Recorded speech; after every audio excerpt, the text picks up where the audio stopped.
Guys, আজকে আমি এখানে এসেছি একটা ভয়ঙ্কর জঙ্গলে, আফ্রিকার জঙ্গল। তো গাইস, আজকে আমি এটা আপনাদেরকে পরিষ্কার ভাবে পরিচ্ছন্ন ভাবে দেখাবো পরিবেশন করে। চলো গাইস।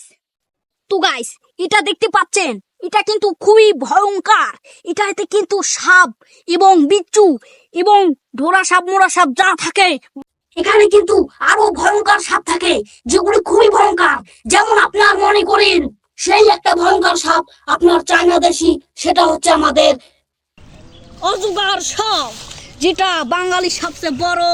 তো গাইস, আমি বর্তমান খুব রিস্কে আছি, আর এটা দেখে যদি আপনারা একটা লাইক দিতে চান তবে দিয়ে ফেলুন, কোনো দেরি করবেন না, ফলো করুন, লাইক দেন। তো গাইস, এই জায়গা থেকে এখন আমরা আর একটা জায়গায় যাব, লেটস গো।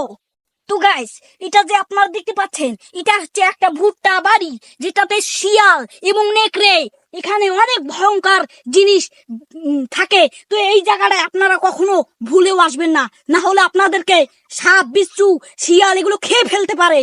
অনাশায় এখান থেকে পালিয়ে যান এলেও। তো গাইস, এখন আমরা জঙ্গলের আরো ভিতর ঢুকবো। তো দেখতে পাচ্ছেন, এটা কিন্তু আমাদের আফ্রিকার জঙ্গলের থেকেও বড়।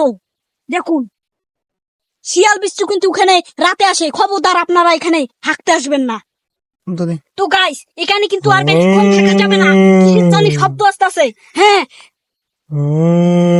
তো গাইস, এই জায়গাতে আর থাকা এক সেকেন্ডও যাবে না, না হলে আমাকে খেয়ে ফেলতে পারে। তো গাইস, আপনারা কি কোনো শব্দ শুনেছেন? শুনে থাকলে আমাকে কমেন্টে বলবেন।